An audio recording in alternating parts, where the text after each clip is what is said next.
You know, people have been asking me why we came to Atlantic City.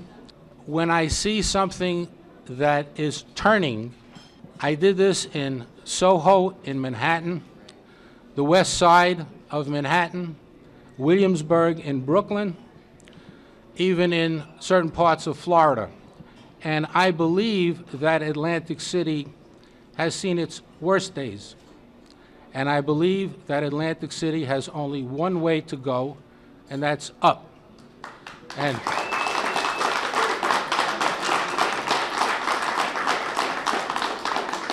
as most of you may or may not know, this is kind of a two-step situation for us.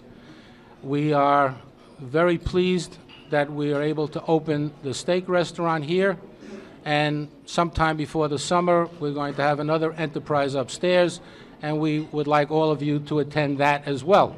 Governor Christie said he couldn't make it because he had too much on his plate, but he did ask us to send him a crab cake, a tuna tartare appetizer, a ribeye steak medium rare, and 3 sides. So we, I don't, like I say, want to take too much of this evening. And again, there are many people in Atlantic City, as well as New York and other areas, that have suffered a lot of damages, and we're very sorry for that. And tomorrow, we intend to send over a check for $5,000 to the United Way of Atlantic County.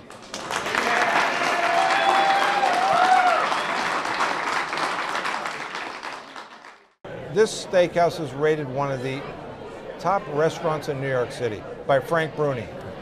And there is no one that I know of, with the exception of New York and a few restaurants in Philadelphia, that will go to the expense of prime 6-week-old dry-aged beef. Every piece of meat here is cut every day. They have their own butcher shop. They have their own pastry shop. They do everything right here.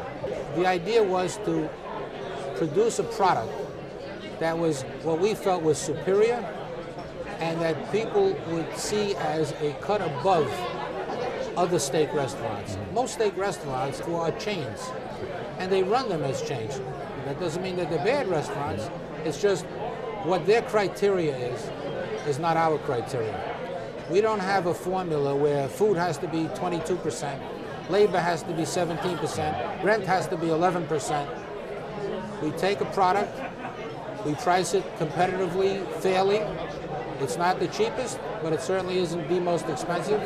We give quality, we give very nice portions, and the rest speaks for itself. Okay. And I've always believed in anything that I've gone into as far as businesses, that if my palate, and it just doesn't mean for food, is at a certain level and I enjoy it, and I think my taste is pretty good in whatever venture it is, then my friends would enjoy coming to whatever venue that was, because I won't settle for second best.